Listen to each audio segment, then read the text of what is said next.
So if it gets overwhelming, don't worry. We got you. It'll be all in one place, all understood and easy to access. And of course, you can always just talk to us on the Discord, and Kyle will be like, yeah, let me tell you all about this thing. Yeah, just ask me. I've got for some reason, I have a lot of mental space with a bunch of links to the apps and where to find everything. So, including hockey ones. And did you make a Pokemon one too? I think you did. Yeah, I should bring that back up because that was basically a similarity stat. So I'll bring that one back up probably this season now that I have a good grasp on it. Okay. Well, there you go. Things are just happening here.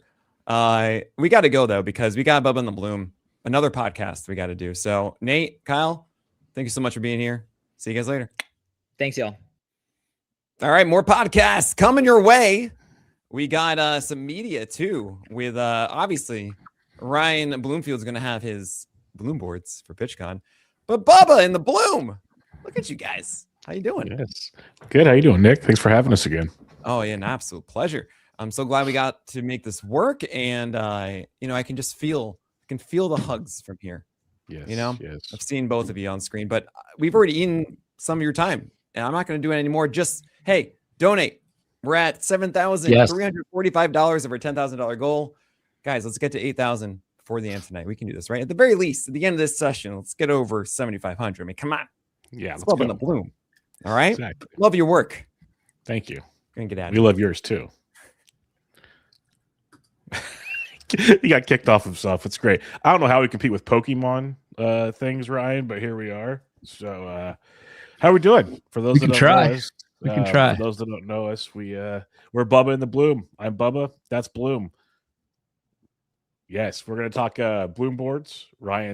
He's doing one of the things that behind the scenes irks him the most. He's trying to format things right now. This is his baby, his Bloom boards. We're going to talk hitting roadmaps. We've been doing positional previews for the 2026 fantasy baseball season, and he's locked it in now. And we're going to run through your hitting positions to kind of give you an idea of, based on ADP, based on projections, where things lie. But Ryan, it is Friday. It is happy hour on the East Coast. How are we doing? Yeah, congrats, East Coasters. You made it through the week. I think it's quite fitting that we're the happy hour shift at PitchCon. So I'm doing well. We're both still on Pacific time, so a little early for us. We'll hold off a little bit. I'm just glad I got the Bloom board to work, man. I get nervous. Oh, when I saw it first pop up, I'm like, oh, I can already see his wheels turning. Too zoomed in, man. It's way too zoomed in. Got to fix it. Yep, that's his babies. Those are his babies. Many of these things. His big brain, the stuff and things he builds at the Patreon we have. It's really cool stuff. But like I said, we're going to cram a lot of this stuff into an hour. If you like what you see here, you can check us out Tuesday and Thursday nights. We stream live, or just download the podcast at all your podcast platforms. Yeah. But Ryan, let's just get cracking at it, because we start with the best position in all of baseball, the catching position, where you have the big dumper led the way last year. You got King Williams resurgence in 2026, Rice baby in the third spot. When we're looking at the catching position, I know we've talked about it before, but a lot of people, and we're talking 2 catcher leagues, folks, just to give you an idea, usually 15-team leagues. We're going to bring that up. But a lot of people, you either go all in on catching, it feels like, or you kind of half punt to catching. How do you approach it based on what you're looking at this year? All right, cool. Yeah. First, before I don't know, I'm not going to answer your question. We barely listen to each other, so we just. It's like we do this regularly. It's our relationship. Before we even get to the catcher position, just want to take a step back. What we're looking at here, so these are the, I guess, patented, even though I don't have a trademark for it, like the A's patented Bloom board, where we've got, what you're looking at here is the top 30 by preseason average draft position, ADP, at the position. And then you've got color coded, of course, because that's the ethos of any good Bloom board, color coded projected stats by each. So what we're going to do today, and we've kind of done these position previews, one episode per position over the last, pretty much all of January at Bubba in the Bloom. We're kind of going to do January.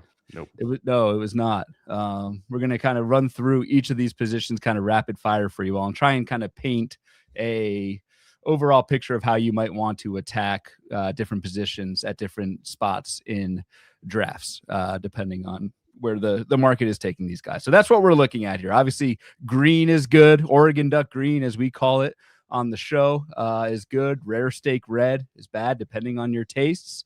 So it's all color coded. You can kind of see where the position starts to where it's strong, where the cliffs are, where it starts to fall in terms of batting average, homers, and steals. So just want to give a lay of the land for folks that this is what we're looking at first. Yeah, that was smart of you because, otherwise you just run through this and people go, what?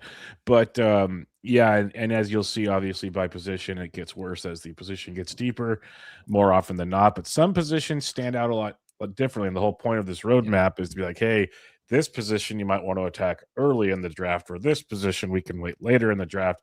One of our favorite things we do in like mid to late February is we do pockets of ADPs, and that's when you really get to figure out the lay of the land. But this gives us something for, heading into February. Draft season is ramping up in a big, big way.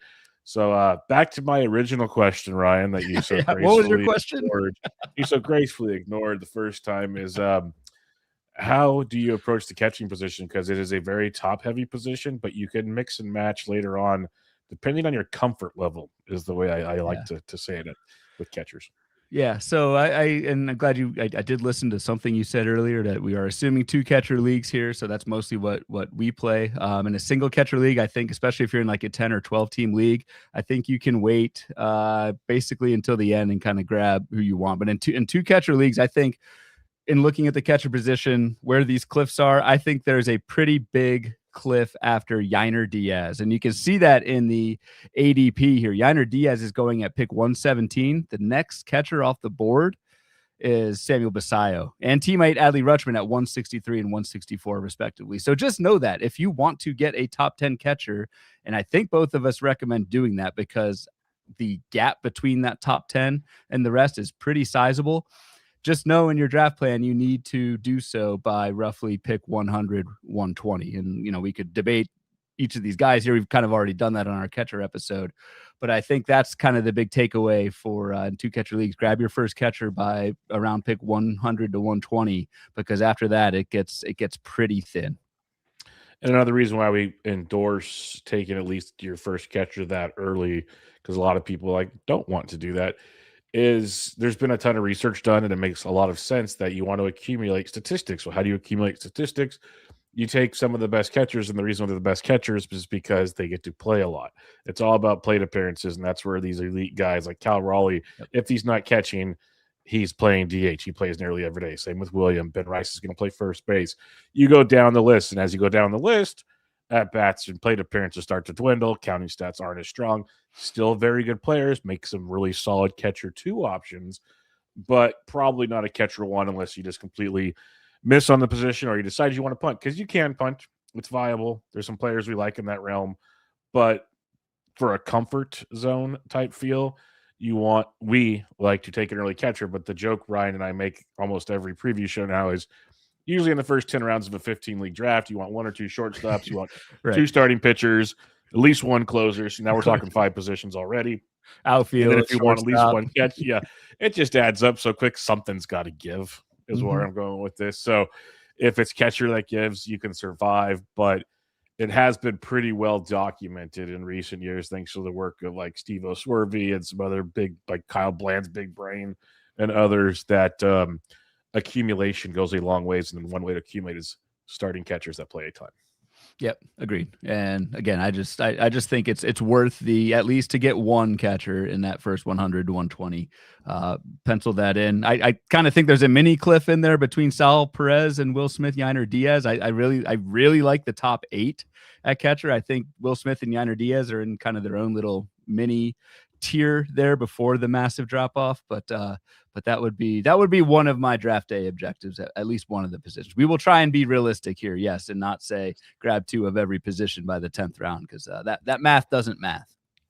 And the other thing that makes sense if you played fantasy baseball long enough, not a whole lot of steals at catcher, but if you do draft for the early ones, you have a better chance at steals, except the pocket we see like in 16 through 20, which is a couple of the few that we've discussed on our show between like Kyle Teals of the world, Jensen's Dingler, and JTR, that we love as catcher 2s, but you could almost live with it catcher 1 if you miss type situation.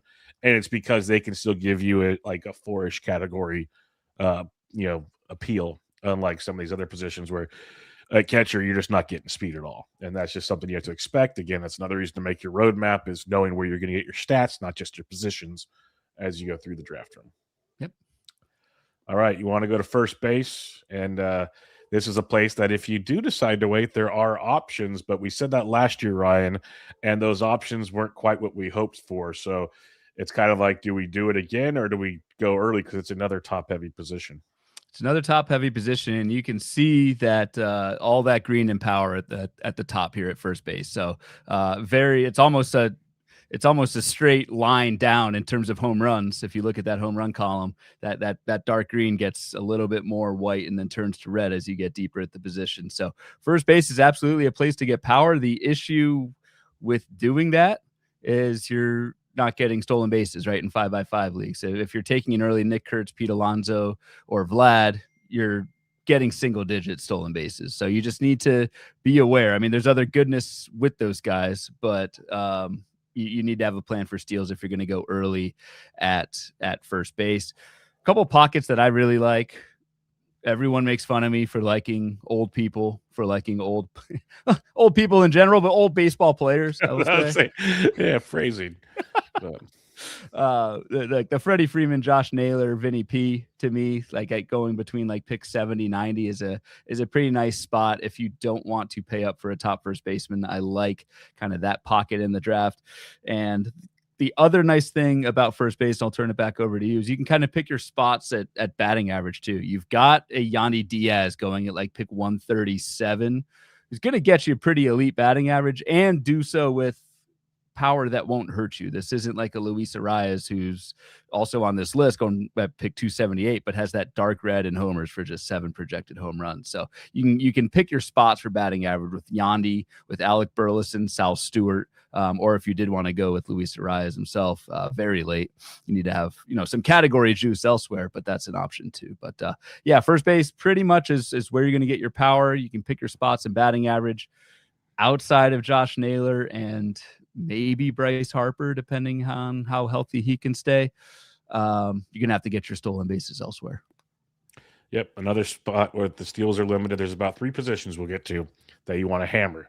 And you get to play at least 5 of them, maybe 6, depends on how you build your roster. So that's where your steals will come from. But yeah, this is your powerhouse position. This is where the argument can be made like, hey, do I go early? But again, realistically, how many players do you get to draft in the first few rounds? But if you go early, you're getting 30 to 40 home run guys, which are not found at a lot of positions outside of like the first couple of rounds. Where at first base, you can get them in the first 4 rounds in a 15-team league.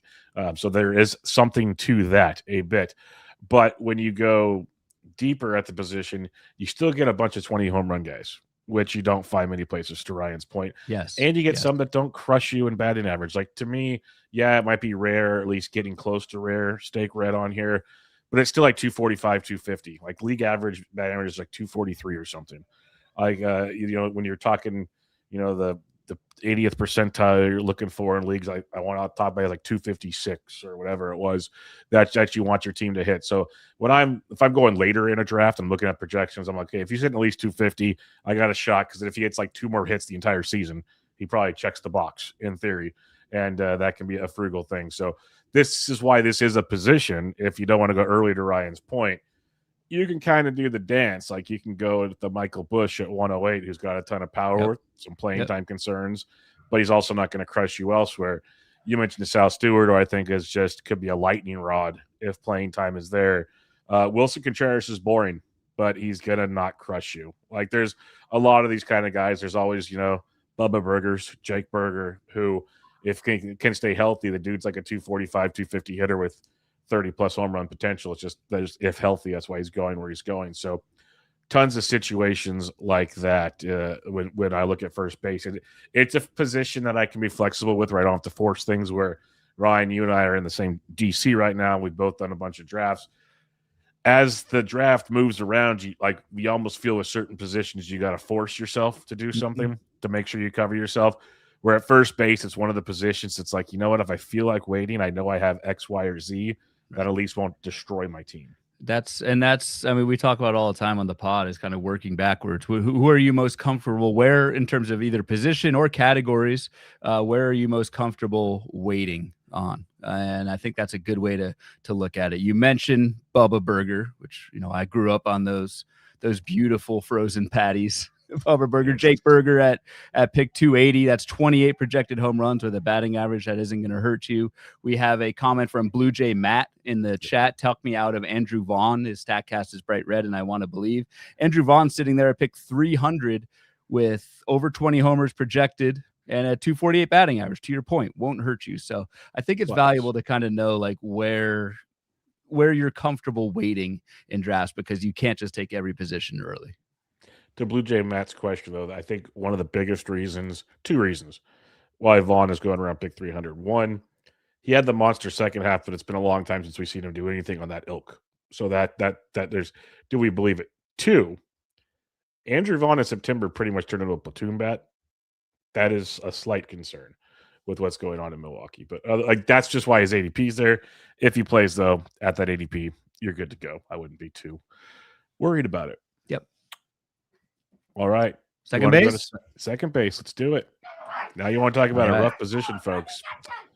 Things get really rough here. So, Ryan, when we're talking second base here, power is here, but not here. It's few and far between.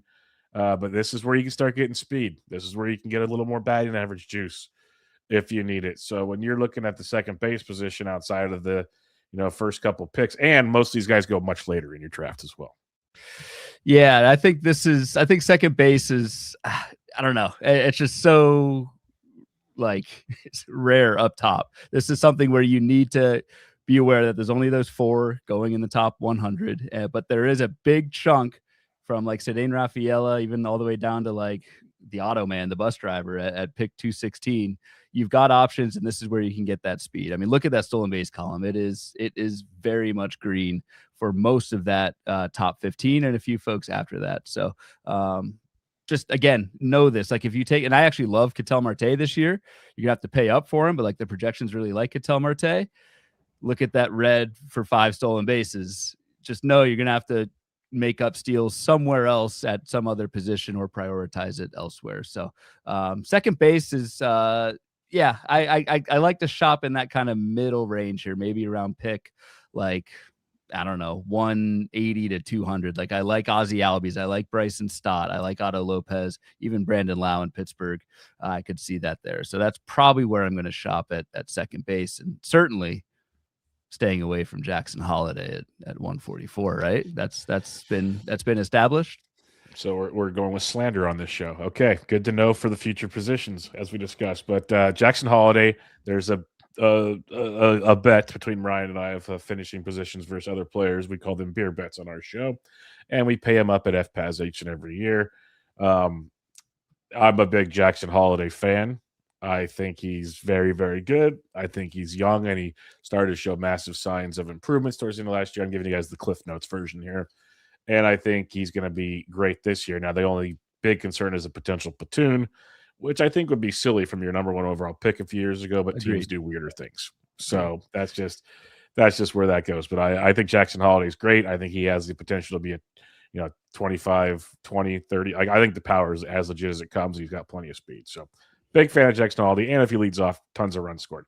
But that's not where I was going here, but Ryan poked proverbial bear. Love to do it. Yeah. Yeah, what? I said I love to do that. Yes, you do. Yes, you do. But for me, we kind of shop in the same pocket here. I rarely take an early second baseman. I took Chisholm in the DC we're in right now, but I liked the idea of second, third, and a 30-30 guy. We can mix and match there. But I like the world of Ozzie Albies at 180. Don't mind Stott. Love Otto Lopez, the bus driver this year. So those are some guys looking at them. It's more importantly because decent batting averages, but a lot of 15-15 floors, it feels like, with 20-20 upside. And again, looking for steals at this position. Stott's been a perennial 20 to 25 stolen base guy each and every year, even in a platoon. Lopez has stolen 20, stolen 15. He's great. If you want to fall back, you even got Luis Garcia Jr., who will platoon but still has 15-15. So you have stuff to fall back on here. It does get murky at times, but I really, really want to get my stolen bases going here.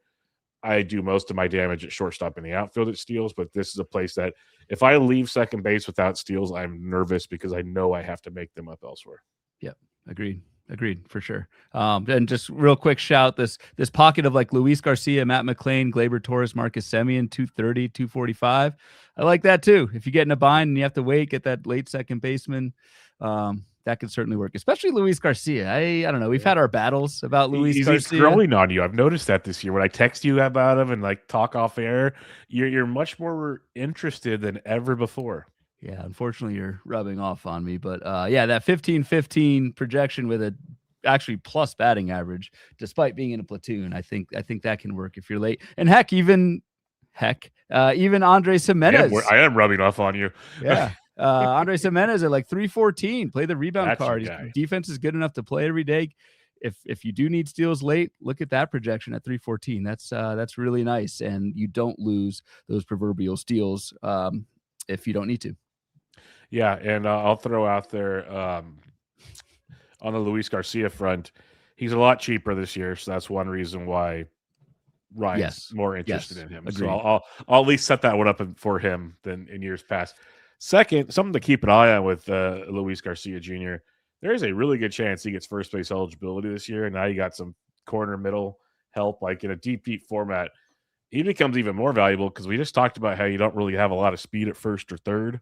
Now you might, and that can become a bit of a slight game changer. I'm not going to say Luis Garcia Jr. is a game changer, but he could definitely add some juice to your squad if that does take place.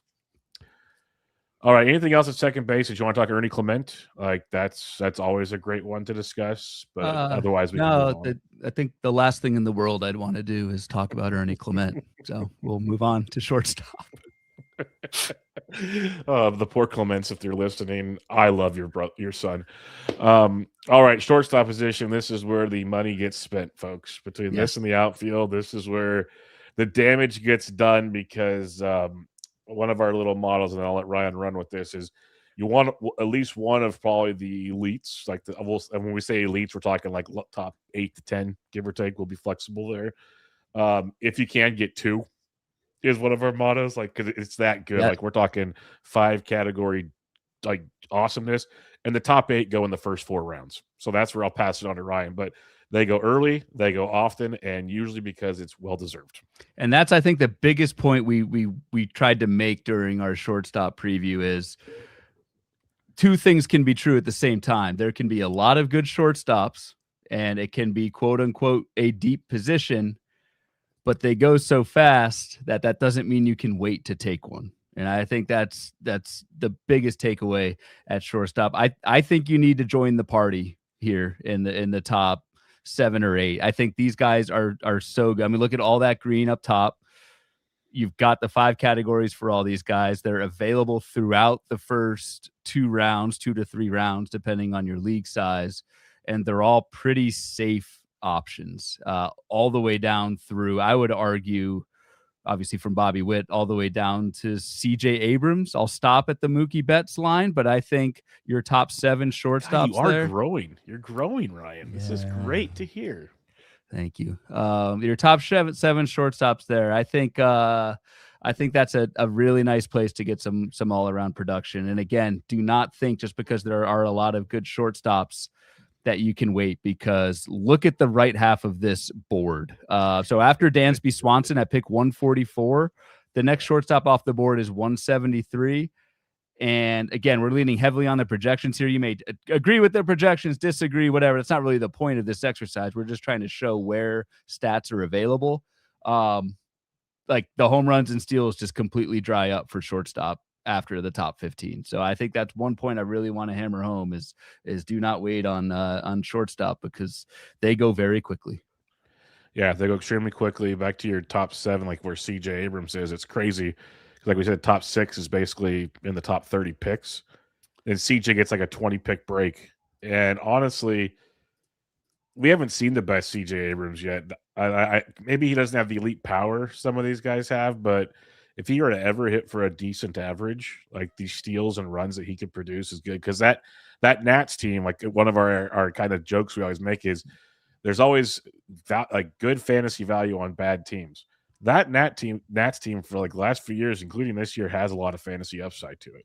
At least like the top half of that lineup. So you put a CJ Abrams there, if he's getting on base a ton, like there's a lot of 5 category goodness there from CJ Abrams. That's one guy we've talked about as a, if you miss, like maybe push him up to make sure you get him type of situation. Because to me, he's worth a top 40 pick just for what he can do and locking up that shortstop. Now, for like that second tier, like we joke, like if you can get 2 of the top 8, great. Very unlikely, just based on where they go in the draft. And you want outfielders and so on and so forth. But there's a really good tier of I'll call them shortstop 2s. It's like catcher 2s because we say we want 2 of each one. But to Ryan's point is don't wait too long. Like for me, that cutoff, it's I don't want all these guys. Let me be very clear about that. But it's like kind of that Otto Lopez, Xander Bogaerts world is kind of where I want the last of it. Like if I could stop at Dansby Swanson, I'd be very happy. Like that would be the goal. But if you have to live with an Otto Lopez, a Xander, Mason Wynn is growing on you, which makes me proud. Like those are okay, but the rest of these guys can be a little scary. Like if Anthony Volpe, man, if he was healthy, I'd be so happy, but that's not the case. Yeah. Right. I don't know. And the other thing to think of too is a lot of your league, again, we play that typical like kind of standard roto where you've got, a middle infield. A lot of your league is using that middle infield spot with a shortstop too. So you just kind of have to take that earlier. The other thing, so like I like Jeremy Pena, the 10th shortstop off the board. Like if you miss that top 7, top 8, but like for me, it's a pretty soft second class. Like Corey Seager, I don't think we've ever liked fantasy wise at pick 107. Trevor Story, you're buying off of a just career year, at least in the back half of Trevor Story's career, especially from a health standpoint. Bo Bichette, what's he going to get you in homers and steals coming off of, again, a very good year. So like even the options around pick 100, I'm not a big fan of. So like for me, it's like that top 7 or 8, maybe Jeremy Pena, and then Willie Adames or Dansby Swanson. It thins out very quickly for me. It does, and I have a lot of Pena Swanson as my number 2s. We like Willie Adames, so it's a common theme. Like I said, if worst comes to worst, the bus driver who I prefer to play second base for me, I don't hate it by any means, but it's a 5 category onslaught, and you want to make that happen. I hope it's like making sense as we talked about those other positions leading up to this. There's a reason this one's so dominant, and it's also a reason why it's like you got to plan your draft out. You have to build a roadmap to see what you want to get, and even if you want to do it via tiers, if you want to build backwards, like Ben Tidd wrote an awesome article on our Patreon for the draft kit that shows like how to build an actual roadmap to your draft. Like it really like puts things into perspective. Like if you combine what we're talking about here and some other stuff, it really comes together and makes you put the total package together, what builds a team and what you're dealing with as you go through a draft room. That means we get to go to third base. But first, we have a question here, Ryan, if I can find it again, because it's actually, there it is. MB1000. I'm in a keeper league. Can only keep 2. I'm struggling on the decision. Ellie De La Cruz, Nick Kurtz, or J-Rod. It's head-to-head points. Aaron Judge is his other keeper. He's leaning Ellie. Now, 2 things. We don't like Ellie in head-to-head. That's a risky proposition. At least I don't. I honestly, it's either J-Rod or Kurtz for me. I think Kurtz could just rack up points, but I'd probably go J-Rod with Judge. What about you? I would do J-Rod as well. Yeah. But Ellie is really good, much better roto player than head-to-head, because when he, even just look at last year, when he struggles, like you might not have made the playoffs based on his, what do you have, one homer in the second half, 2 homers, something? It was just not great, Bob. Yeah, a couple more than we did. That's it.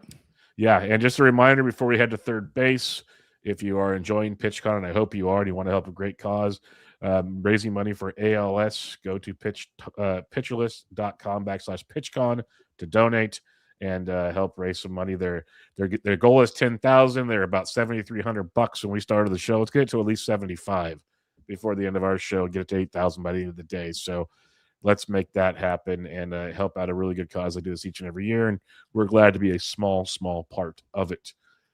All right. Third base position, hot corner. This is ugly. Yeah, like hot corner, hot garbage. I don't know if that's the comp here at third base. It's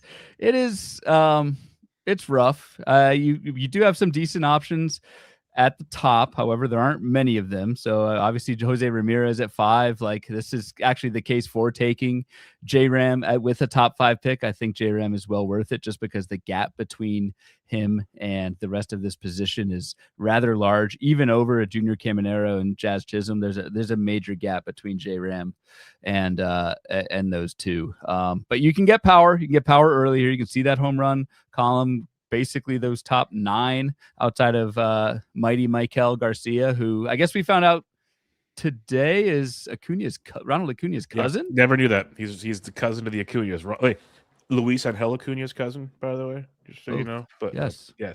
Yeah, did not know that, but makes even more sense of why we love him, and maybe there is a lot more power in that bat. Yeah, so he's kind of, I mean, Michael Garcia is kind of the unicorn here in terms of you can get those bags with a good batting average and homers that, you know, will drag you down a little bit, certainly compared to the others. But this is generally a position where you've got that power up top if you want it. It's rough though. Like, I struggle taking like a Junior Caminero just because the steals aren't there when we just looked at all the shortstops, and we'll talk about, I think, outfield next. I'd like to get so much 5 category goodness with my first 2 picks that it's a tougher pick for me. Jazzy might be playing at second base. So this is probably my hardest position to attack. Something I have done in a couple drafts, I mentioned I really like Ketel Marte at second base and how much he sets you back in stolen bases. Taking a lot of like Caleb Durbin, who's sitting that back there like 234, who is one of those few third basemen who can get you some steals, a little bit of a unicorn there. So I don't know. This is a very tough position for me in fantasy this year. That I don't really see many pockets. And even Matt Shaw's on here. This board was made for our third base episode a couple weeks ago before Shaw was booted from a regular role. So this is my toughest position to handle in 5x5. Yeah, this is a position where I find myself attempting to be really aggressive, especially since Matt Shaw is pretty much out of the equation. The guy I used to love to fall back on, Mark Vientos, pretty much is a question mark. It is a question. Even Brett Beatty is a question mark. So it's like, those are guys, if we were punting, we're like, okay, cool. So I could live with a Miguel Vargas, but do you want him to be your starting third baseman? That's a question up for debate. Like Josh Young's a guy I kind of want to believe in if you want to get crazy. But that, to the point, this is why I'm stuck up front. I've been trying to get the off-brand mascot, Mikel Garcia, as much as humanly possible. It's just tricky trying to build it out, getting my outfielders and my shortstops and all that stuff. So it does make it tough in that regard. Otherwise, like, it's pretty much J-Ram, Mikel Garcia, and I love Junior Caminero with passion, a lot of passion. And it's doable without steals. It's just not comfortable, as Ryan said. Like, you have to have a plan, again, to combat that. Usually I can because I don't take pitching early on like everybody else. So that allows me to take an extra stolen base guy. But yeah, you pretty much got to get aggressive with the Mikel or a J-Ram, or, you know, Caleb Durbin, if you're just a projections person, is a poor man's Mikel Garcia. That's who he is. Right. Yep. So it works in that regard. Or you go with the boring Chapmans. Do you trust Royce Lewis, Isak? Like, that's just why it's rough. There's a ton of question marks at the position, is the best way to put it. Like, unless you're going to pay up and miss out on a shortstop, an ace, or something like that, you have to take a risk at the position at some point in time. Yeah, exactly. And especially, I mean, I look at like these third base 9 through 15. Noelvi Marte. Oh no, Noelvi Marte.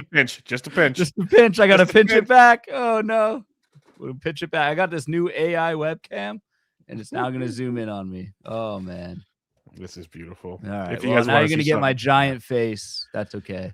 Side note, little story time with Bubba and the Bloom. We did a Patreon only episode with Rob DiPietro of the Politer podcast. And Ryan, there you go. Look at that. And Ryan just got this camera, and it was stuck on his forehead, and he's literally frantically trying to figure out for about 5-10 minutes. I was doing all kinds of finger gymnastics trying to get this thing to work. Rob Priceless. was like, "What are you doing?" Absolutely priceless. It was Zoom Field Zoom comment Field. That is glorious. That's pretty legendary. Well done, Ben. But sorry, I had to interrupt that. No, I need to learn to not talk with my hands with this webcam that uses gestures to zoom in and out. It's kind of freaky. Yeah, it's absolutely amazing. I don't even know where I was at, honestly. Oh no, I was talking about 9 through 15 at third base. Like the middle class at third base is just very rough. Noel V. Marte, I think, could be in the minors for a good chunk of 2026 if he doesn't hit the ground running with the bat. I think Cincinnati has other alternatives there. You look at the actual real world value for Noel V. Marte, it's not great. I like Matt Shaw. Obviously, Matt Chapman. Matt Shaw is obviously not a factor. We all know the risk with Royce Lewis. But we know you're in. Yeah, pick 200. It's easier, but it's risk. If that's your starting third baseman, that's risk. Addison Barger did not finish well at all. Is a platoon bat right now. Isaac Paredes is maybe not even a regular if Christian Walker stays in Houston. So it's just I don't know. I hate to belabor the point, but this is my toughest position to figure out what to do. It does make me want to consider like an early Manny Machado and Austin Riley if he stays healthy. I think is just as good as peak Austin Riley that we saw a few years ago. Maikel Garcia and Alex Bregman. I know we had a question. Any concerns about Bregman hitting at Wrigley? Park factor wise, not really. I mean, he does go from a couple short left field fences to Wrigley, but to me, it's not that much of a concern. At pick 123, I think Alex Bregman's fine. No, I actually talked about it on my Cubs preview with Sarah Sanchez, and it's interesting if you look at the dimensions. Yeah, down the line, it's the deepest in baseball, but when it comes back to the left center and on, it's pretty normal. And Bregman's profile is essentially like left center to right center. That's what most of his profile is. Like if you do the boring, like what's it look like on StatCast when you change his spray chart, he actually would have been more than fine in Wrigley. But his approach shouldn't be a massive concern. Like he shouldn't have a massive drop off. He actually should have had a bigger drop off in Fenway because of the size of the monster than anything else. Like there's actually data on that, so he should be just fine. Yeah. And then MB1000 has a great question. He says, "How does AI respond to a middle finger?" If you guys are curious, we live stream a lot of drafts coming up, and sometimes I'm just there for comedic relief. We'll probably find out. Pushing boundaries, Bubba. I'm half expecting Nick to pop up here with G-rated. If Jeff Passan can do it, we can. Blue Jay Matt says, "Sorry, me again. Does Bo Bichette get a value boost because of the positional scarcity of third base?" I'd say yes, honestly. Absolutely. Yeah. Especially if there's different varying degrees of usefulness for multi-position eligibility, but being able to play at corner and middle is great. And yes, if you have Bo Bichette, you're probably getting in-season third base pretty soon. And I think Bo Bichette, I mean, if we go back to shortstop real quick, Bo Bichette was going at pick 112, which would be shortstop number 13. That is now all of a sudden third baseman number 6. Third baseman number 7. So again, that's just an example of the difference between how many shortstops there are available, but how many go early. Bo Bichette would jump from 13th, again, just by ADP, by the marketplace. Bo Bichette would jump from 13th at shortstop to 7th at third base. That's a pretty wild, it's a wild drop. And that's another thing. Like if you go through all of our previews, and we try to mention some of them for people with multi-position eligibilities, it'll really enunciate how good or bad a position is based on like certain positions. They'll be so much higher, like ridiculously higher or lower type situations. Yep. So that kind of stuff stands out a ton as well. All right, let's get to the outfield. We got 3 slides for you all. So we got 90 outfielders for you. So this is 1 through 30, Ryan. Like what are we it's obviously a lot more Oregon Duck green because the outfield ones are compared to the outfield, so they'll get more rare stake red as the slides go on. Yes. Couple things that I like to kind of look at is just take the temperature of the marketplace and just try and figure out how many outfielders you generally want to have at certain points in the draft. And just by looking at this board right through it for our first 30 outfielders, it's pretty easy to tell, right? In a 15-team league, on average, the market has been taking their outfielder 1 by pick 80, and then their outfield 2 by pick 140. When we get to the next group here, I'd like to even be more aggressive with outfield because I think there's a major cliff at pick like 200. We'll get there on the next slide to kind of show you all why we think that. But similar to shortstop, there is a ton of talent in the outfield. However, it goes extremely quickly. 8 of the first 20 overall players, not just hitters, overall players, 8 of those first 20 are outfielders. And I mean, you can see why. Again, similar to shortstop, like, and we've both talked about, we've had a few teams where like you're drafting near the back half of the first round in these 15 teamers or even 12 teamers. There's a lot of great starts that are shortstop outfield. You can pair a Gunnar Henderson, a Francisco Lindor, Fernando Tatis with any one of these outfielders going in this range. And so, like, if you can combine an early outfield with a shortstop, you have a very strong 5-category base. And those are the 2 positions that you can do that with your first 2 picks. And you mentioned 8 of the top 20 the top 8 outfielders in the top 20 picks. If you factor in shortstop, 12 of the top 20 picks are either a shortstop or an outfielder. So it really brings it into focus. It's 18 of the top 34, so it stretches a little more, but over half of the top 34 picks are a shortstop or an outfielder. It just shows you the importance of going and getting those 5-category dudes. And most of these have a track record as well. Most of them, I say, have a track record of being awesome. And these aren't just like your average 5-category guys either. Like, these are 30-30 guys that could approach 40-40.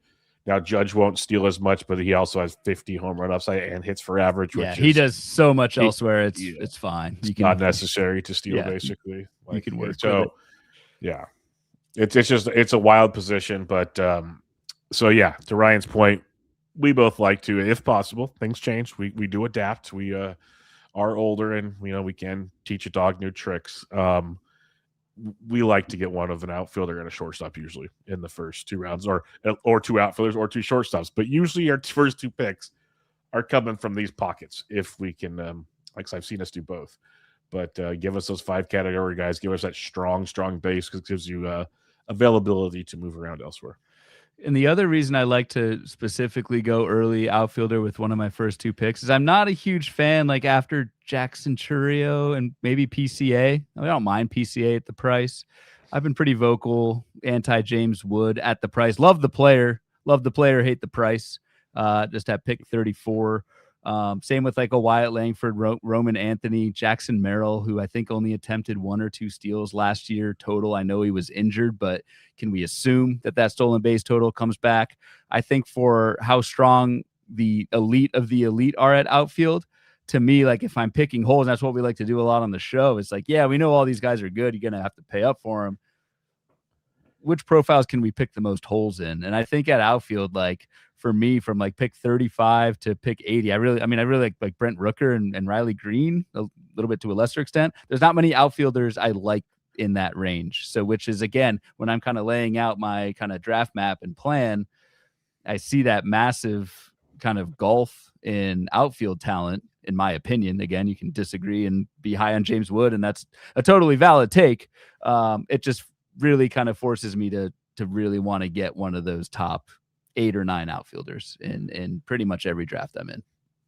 And then it also shows, like, if Ryan per se doesn't like that next chunk, but maybe likes the chunk after, okay, this is where I'm going to take third baseman, or I'm going to take a starting pitcher, or like, so again, building out your roadmap to drafting, it helps I want to target this position, these stats here, so on and so forth. Another thing to think about, it's talked about enough, but not enough, I guess, is people like to talk about KDS. Now, if you do want to get a shortstop and an outfielder or 2 of each, you probably need to be in the back half of KDS, because mentioned the top 8 outfielders are in the top 20. If you talk the top 4 shortstops are in the top 20. If you do quick math, if you're in the front half of your KDS, you're not getting 2 of them. You'll get 1, and you'll get a monster. Like, there's no denying that. Like, the DC right now, I got my first Ohtani share, my first pick, but my turn is, and it's still a good thing if you build. It's an ace pitcher and an ace closer. So, like, it works to what you're trying to do. But if your goal walking into a room, it's like your comfort level is, I want 2 5-category studs out the gate, you also got to factor in KDS to go that direction as well. Yep, agreed. What do you think about, so like my favorite part of the draft is like there's so many like legends at like pick 100 roughly, give or take. That's our world. It's our spot, man. So like, and this was the Cody Bellinger 91 ADP is before re-signing with the Yankees, though I think a lot of us kind of assume Bellinger would resign, so prices only slightly gone up. But like, man, do I like Randy Arozarena at 100, Michael Harris at 99. Somehow you've come around on Michael Harris at the price. You've drafted Michael Harris more often than I have, which is pretty incredible to think about. You've got Seiya Suzuki, you've got George Springer right there. Bellinger at 90. Like that's for me, that's a very nice, if you're gonna wait and get that outfield too, or not even wait, get the outfield too, be aggressive and get that outfield too by pick 100. I think that's a really good spot to do so. You're not getting that elite production that you're paying for in the first 3 rounds, but you're getting like a poor man's version of it, and you're getting it at pick 100. And it's not like your draft plan hinges on one guy. I'm big on this as well. It's not like you can plan for a draft to take one guy. I like having 3 or 4 different alternatives. So if I go into a draft and I'm looking at roughly that pick 100, I've got 4 options there. I've got Harris, Randy, Springer, and Suzuki, and even Altuve, but probably playing him at second base. So I just want to point that out. That's just in my opinion, a really nice pocket of guys who are pretty much all projected to outperform their draft price there. And then there's another angle. Say, so you want the top half of KDS and you are okay with pitching. Well, that pocket you mentioned could be your second outfielder coming around in like round 6, 7 turn. So like that, if you can build with that section of the draft, that works for you. Again, that's why it's good looking at this total package. It's a broken record, but that's the whole point of this process. Finishing out the top 30, you're starting to slowly see, like, it's not full 5 category guys. You kind of start seeing that around pick 100 that you mentioned earlier. But like Joe Adele might hit 1 million home runs. We know the skills are there, but the batting average and the steals, like, do we ever get that back type thing? Lou Bob's a similar boat. Teoscar is really good, but is he going to run anymore? Like, you're getting closer to shifting the 4 category guys quickly. Another reason why we emphasize so importantly, make sure you get your outfielders early to at least get 2 of them. Yep. And leagues we play in, you need 5 of them. I mean, that's not, especially in these drafted holds that we're playing, and you need like 11 of them. And so it's just, you got to have that volume. All righty. Let's go to slide 2, outfield 31 through 60, where we're starting to see a little more of pink on the screen. I'll say it's not full rare stake red yet, but we're getting there. Yeah, we're getting there. I think there's a slight drop here, right, with outfielders. What is this, 31 to 45 on the left side of our screen here, starting at Andy Pajes, pick 140, down to Oatmeal legend Brian Reynolds at pick 199. I like a fair like enough of these guys that I'm comfortable taking 1 to even 2. And trying to get my 4 outfielders by pick 200. Again, I know that's hard to do because you are kind of ahead of the market pace, and that's going to cost you in positions elsewhere. But I think roughly after around pick 200, you start to get into what we call our least favorite town, right? Platoonsville. You start to lose that playing time certainty and really start to see a cliff in projected value there at outfield. So I'm really focusing in on this 150 to 200 range. And if I can make it work, I'm trying to grab 2 of these guys. There's enough of them that I like. And I feel like the cliff after pick 200 is steep enough to where I think it makes sense to be aggressive here and get your 4 outfielders by pick 200. Yep. No, it makes a ton of sense. It's an interesting pocket, especially when you go from like Lawrence Butler, Brenton Doyle, Dylan Cruz, like just those 3 alone, I'll throw out there, because I think especially Butler, Doyle, they're 2020 guys. Can they rebound? Because they both had kind of down seasons last year, of course. A rebound of them, like, these price tags could be amazing. 161 and 165 ADP. Dylan Cruz, rough rookie season, but he also was injured a lot. Can he hit that pedigree? Again, could be a great price. There's a lot of that. And then that next pocket down from Burleson to your boy, your Oatmeal boy, Reynolds, outside of Jason Dominguez, who is the king of Platoonsville at this point.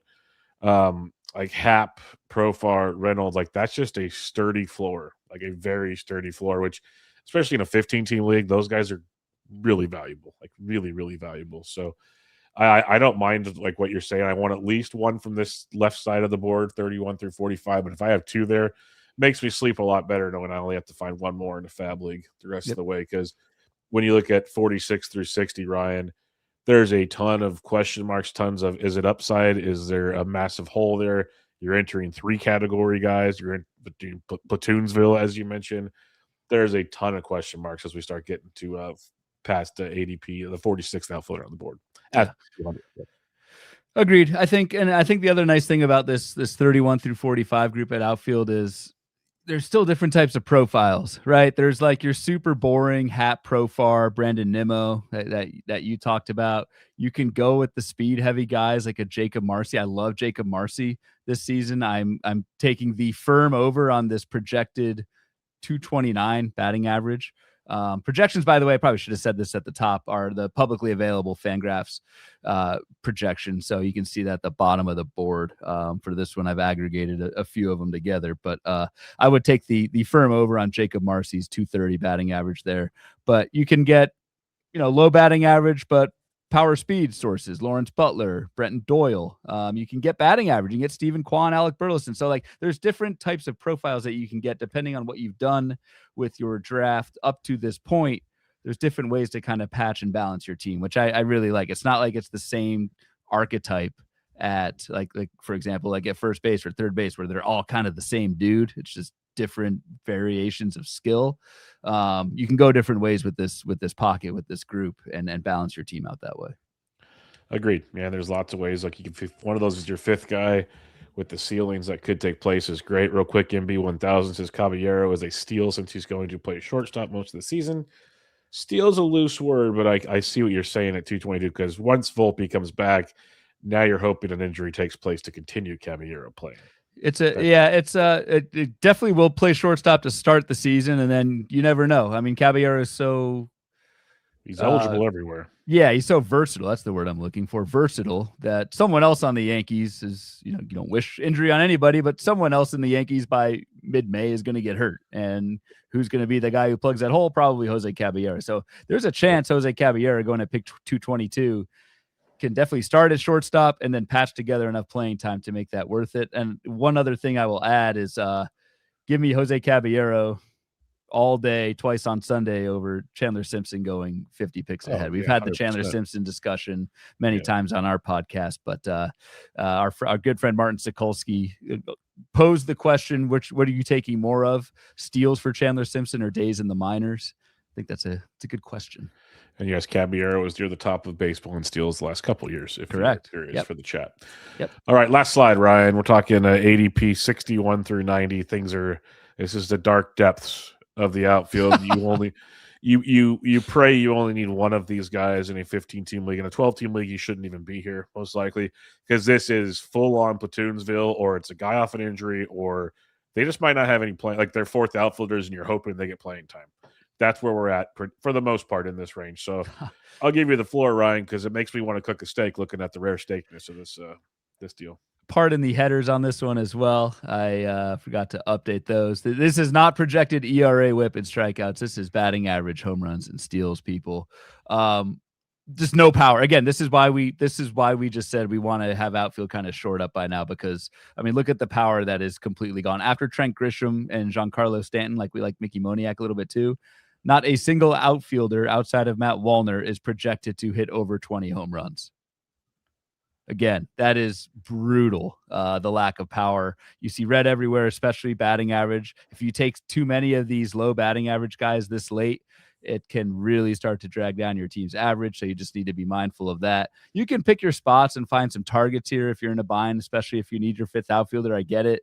This is where it's at. But in general, it's tough, man. It's very tough. Yeah, very, very tough. It's all about, I guess, painting your prettiest pictures, the way I'll say. Like, when you look at a profile, which one do you think actually has, like, do you think I gave like the pitch for Giancarlo on the show when we previewed this is, the projection stinks, but last year, and again, we know he's going to be on the IL at least once or twice. That's just the reality of Stan. But when he was healthy last year, dude hit over 270.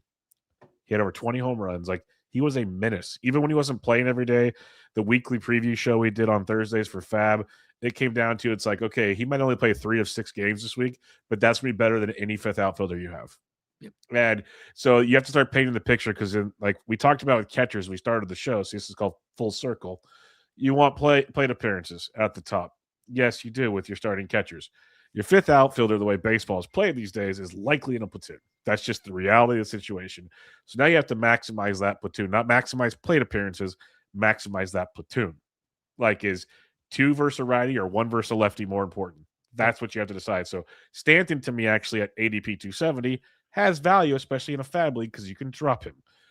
So that's interesting. Like you mentioned, Justin Crawford, does he take a jump? Cedric Mullins, even in platoons year after year, it's at least a 15-15 profile with upside, so on and so forth. I won't name them all, but you have to me, this is the area of the draft where you have to like paint a picture of what do I feel okay going with, and knowing if I'm wrong, I am dropping them quickly and moving on. Because we all, and that's a really good point to distinguish like the Fab League with kind of these draft and hold. I mean, we do a Fab preview every Thursday night, every week throughout the season, and seemingly every single Fab preview there are a handful of outfielders that we like for that week, just based on matchups, just based on talent, just the volume of guys that are available there compared to the infield. And so, if you're in a Fab League, to your point, if some of these guys like shoot for the moon here, shoot for like a Justin Crawford, a Josh Lowe, get as much, for like Josh Lowe, get as much healthy plate appearances as you can get. If he gets hurt, you can drop and move on. Because if it doesn't work out, we have found through our weekly shows that there's a good amount of talent in Fab at outfield compared to especially quarter infield. Couple quick questions from the chat before Nick comes and hauls us away. MB1000 says, could we witness a Jordan Walker breakout? Are we done? I know I'm done. I won't speak for you, but I think I know. I think I'm done. Ryan and I are kind of that old where we say it a lot. You need to prove it to us, and some players have to prove it to us twice. He hasn't proven it to us once. So it's with him, I'm kind of out. And he's still super young, so it can be done. Yep. And then Joe Chris says Victor Robles comeback player of the year. I am nervous. Ryan's a little more optimistic than I am, I think. I'm somewhat biased as a Mariner fan. I think of the second half 2024 version of Victor Robles when Seattle picked him up and he hit like 300 and just ran wild. I can see that again. I think last season for Victor Robles was a total wash, fluky injury, diving into the netting at Giant Stadium, just totally derailed everything. I think Victor Robles has a job in Seattle. I think he's going to play pretty much every day. And I think while he's not going to get you the power, of course, where given the price where Victor Robles is going and what we saw in an admittedly small samples stint in the second half of 24 with Seattle, I think Seattle sees something in him and can unlock that. So I don't know about comeback player of the year, but I really like Victor Robles at the price. And again, if it doesn't work out, he's going late enough, move on and try and find the next guy. Yep, exactly. So as usual, make sure you guys donate pitcherlist.com/PitchCon. Get all the goodies there for ALS. Yeah, PitchCon. Nick's wearing the shirt because Nick's always rocking stuff. He's married now, so the closet's full of probably quality clothes and well decorated. It's just not that he wasn't before. You know what I'm saying? Yeah, he's making it rain. Look at him. Hey guys, thank you so much for taking the time to do an episode live at PitchCon. It's an incredible honor to have you guys here. And I could have missed this, but it was position. But outside of top 150, Bubba first, who is your SP target? Outside the top 150, top of my head, I'll say Shane Boz, but I know he's one of my favorites. But okay, I have plenty. I don't take pitching early, so I have a lot outside the top 150. That's right, Bloom. Bubba took my guy with Boz. I'll go deep cut here. I'll go Mike Burrows. Oh, Mike Burrows. Okay. I gotta just say something quickly here. Mike Burrows is not a sleeper. I think every single person I've asked this question to has always said Mike Burrows. And he's currently, I think, like outside 300. He won't be by the end of this. It'll be like 250 or something like that, 225. He shouldn't be outside of it, yeah. And he is a changeup first pitcher. there's this idea of like the Pirates to the Astros. Oh, Musgrove and Garrett Cole. My gosh, it was Charlie Morton you can throw in there. Those were, that was a while ago at this point. The Astros are not as amazing as they once were. They've had a lot of brain drain. The Pirates are better than they used to be. Our boy Connor Kirkland over there. Hey, what's up? And PCRA. And Mike Burrows, 95 on his fastball, but not necessarily a positive pitch for him. Does not have an amazing slider. He is a changeup first pitcher. And Jason Alexander was a changeup first pitcher last year for the Astros. Burrows is better because Alexander's sinker changeup. And it's not, there really isn't as much as Burrows, but like Burrows does not profile out to be like oh my gosh, I'm so happy I got that Burrows guy. He's a game changer for me. Good. And I'm fine with that. But I guess I've heard his name so much. And it's funny. You know what? I said I wasn't going to do this. I would rather have a different pitcher on Houston. Can you guess who that is, Bubba? Spencer Getty? No. Bloomfield. I'll go AJ Bluebaugh. No. Back to Bubba. Kaiwei Tang. No. Go to Bloom. McCullers. Exactly. Go Bubba. Next. Weiss. Thank you. Ryan Weiss, number one sleeper outside of 450. He's going to start and he's going to go more innings than Burrows. And he just had he had like a near 30% strikeout rate. He's a sinker sweeper guy, legit sweeper. He's built already for the longevity that Burrows isn't. That people don't remember that he has not gone long because the Pirates babied him last year, which also makes his rates look better because he wasn't going third time through the lineup a lot. That's true. In an amazing park at PNC Park. Just saying. Someone's I'm fine excited. with Burrows. I thought we'd be able to get through the whole show without mentioning a pitcher. You threw me off. Let the cat out of the bag. It's okay. Ryan Weiss, ultimate sleeper right now. Is that the one you keep tweeting about? Planted. You planted the seed. You're watering We got to get the other people on. All right, guys. Thank you so much. Thank you for having us, as always. Yeah, you guys. Thank you, Nick. Appreciate everyone. Thank you. Get out of here. I had to do it. I'm so sorry. I couldn't hold on to my Ryan Weiss take much longer. I really couldn't. And Alex Chamberlain, how do you feel about that?